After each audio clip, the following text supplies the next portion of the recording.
नमस्कार, मैं Saurabh Gupta, retired regional director central ground water board.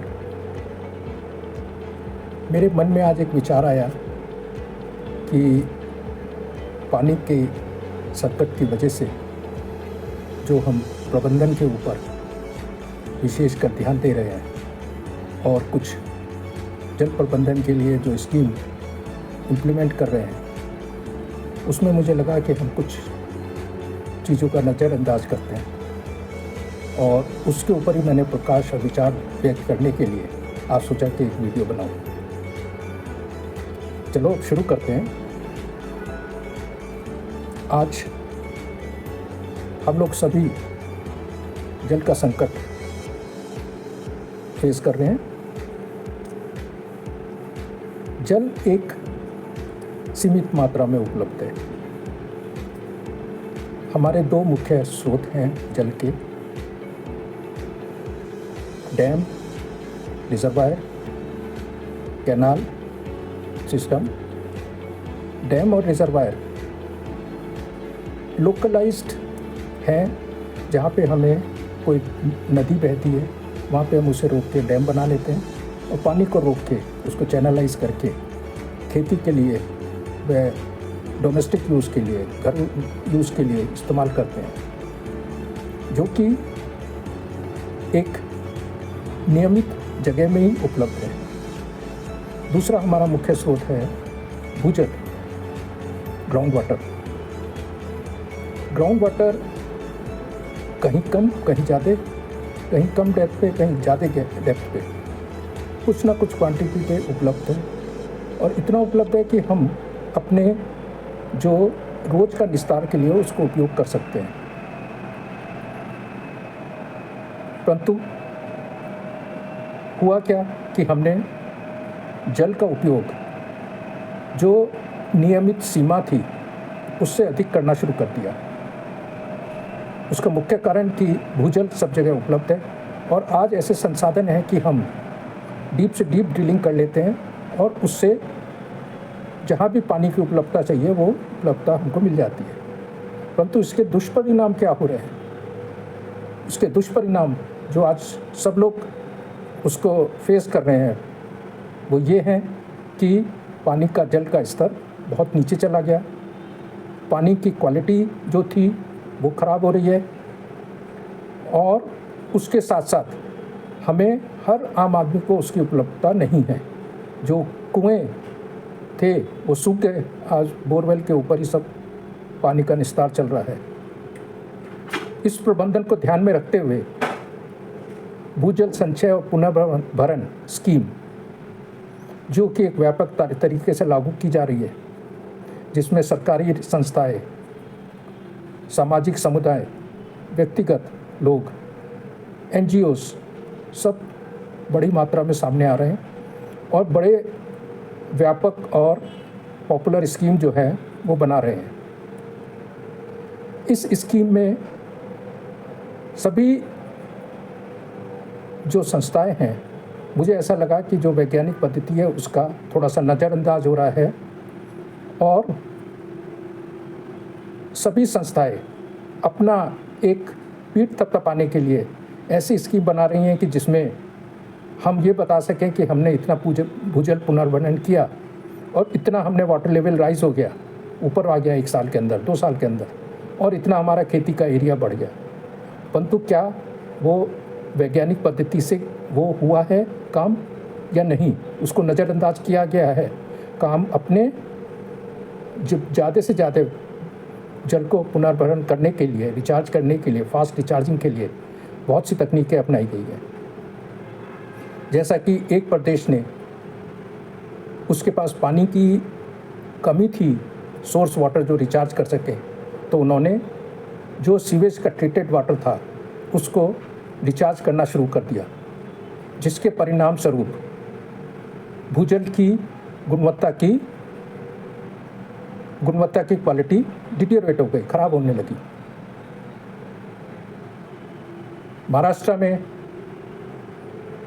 नाला वाइडनिंग, नाला डीपनिंग एक बहुत पॉपुलर स्कीम बनी है, जो कि कई जिलों में उसको इम्प्लीमेंट किया गया,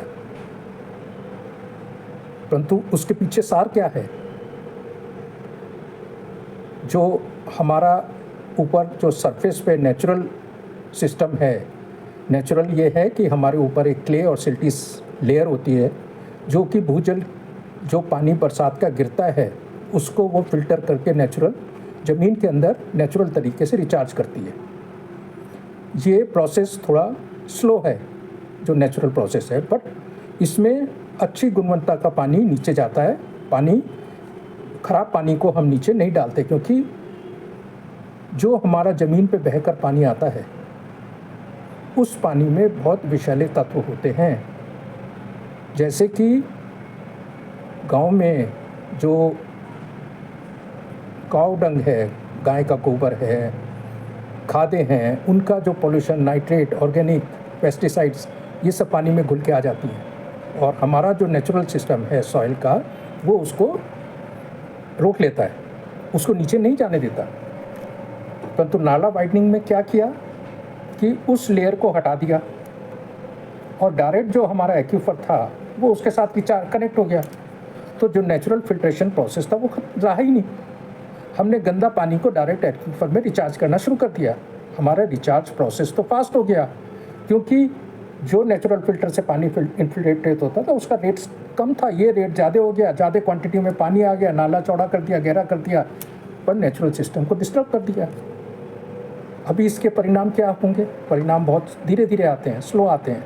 एक साल में आपको परिणाम नहीं दिखते हैं, इसके परिणाम आते हैं 3, 4, 5 साल, 10 साल बाद। इसके साथ साथ आज हर आदमी रिचार्ज शाफ्ट बनाने की कोशिश कर रहा है, रिकमेंड कर रहा है रिचार्ज शाफ्ट। पार्क में, गार्डन में, सड़क के किनारे रिचार्ज शाफ्ट बना दो। रिचार्ज शाफ्ट में हम क्या कर रहे हैं? हम पार्क का पानी जिस भी स्थिति में है, रोड का, हाईवे के किनारे बड़े बड़े प्रोजेक्ट बन रहे हैं, rain water harvesting, recharging project, highway का पानी उसमें डाल रहे हैं। आज हम जो रिचार्ज शाफ्ट के अंदर नेचुरल फिल्टर बना रहे हैं, फिल्टर जो बना रहे हैं वो फिल्टर सिर्फ फिज़िकल इम्प्योरिटी को क्लीन करता है। जो हमारी डिज़ोल्व्ड मिनरल्स हैं, डिज़ोल्व्ड टॉक्सिन्स हैं, डिज़ोल्व्ड पॉल्यूटेंट्स हैं, उनको वो रिमूव नहीं करता है। परंतु हम ये सब कर रहे हैं। कंसल्टेंट्स हैं, वो रिचार्ज शाफ्ट बनाओ, बोरवेल को रिचार्ज करो। तो ये डायरेक्ट इंजेक्शन मेथड हमको बहुत सावधानीपूर्वक वर्षा का जल का ही हमको रिचार्ज करना चाहिए।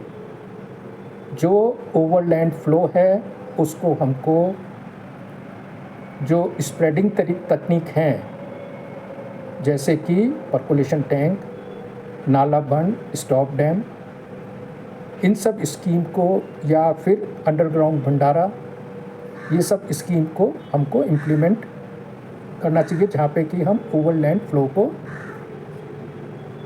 अरेस्ट कर रहे हैं, रोक रहे हैं और रिचार्ज के लिए यूज़ करना चाह रहे हैं। मैं एक और यहाँ पे आपका ध्यान केंद्रित करना चाहता हूँ कि आप हमेशा ये देखेंगे कि जहाँ पर अधिकतम रेनफॉल है 4000, 5000 mm, वहाँ पे भी पानी की समस्या है, और जहाँ पे 200 mm, 400 mm, वहाँ तो स्वाभाविक पानी की समस्या होगी। परंतु इसके पीछे कारण क्या है?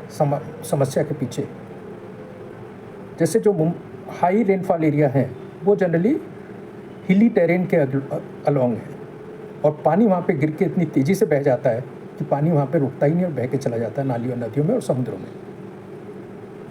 जहाँ कम बारिश है वहाँ तो बारिश कम है ही, रिचार्ज भी कम है, इसलिए वहाँ तो स्वाभाविक है। तो हमें जब भी कोई रिचार्ज पद्धति बनाए तो हमें ये देखना है कि हमें कौन सा स्कीम वहाँ पे लगाना है, कौन सा स्कीम हमारे लिए उपयुक्त है, उसकी पूरी स्टडी करें, भौगोलिक संरचना देखें, एक्यूफर क्या है वहाँ पर, एक्यूफर किस डेप्थ पे मिलता है, उसकी रिचार्ज क्षमता कितनी है, पानी का लेवल बरसात के बाद कहाँ पे आ जाता है, हमको रिचार्ज करने की ज़रूरत है या नहीं है। तो इन सब चीज़ों का आपको हमेशा ध्यान रखना है। उसके बाद ही रिचार्ज स्कीम आपको बनानी है। मैं अर्बन एरिया में हमेशा रिकमेंड करूँगा कि आप रूफटॉप रेन वाटर हार्वेस्टिंग ही उपयोग करें, क्योंकि छत का पानी डायरेक्ट बरसात का पानी है, वो डायरेक्ट आप बोरवेल में या रिचार्ज शाफ्ट से रिचार्ज कर सकते हैं। क्योंकि जो शहरी एरिया में जहाँ पे जो ज़मीन का पानी है वो सीवेज वाटर से कंटेमिनेटेड होता है, नाले पानी से कंटेमिनेटेड होता है, उसके साथ व्हीकल पोल्यूशन इतना है कि आप अगर वो डायरेक्ट रिचार्ज करना चाहेंगे तो आपके गंभीर परिणाम, उसके दुष्परिणाम आपको कभी ना कभी सहन करना पड़ेंगे।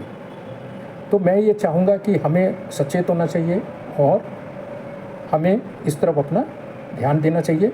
और सेंट्रल ग्राउंड वाटर बोर्ड ने इसके लिए एक मॉडल गाइडलाइंस दी हुई हैं, उस गाइडलाइंस को आप रेफ़र करें, उसके बाद ही आप जाके अपना एक कोई भी निष्कर्ष निकालें और स्कीम को क्रियान्वित करें।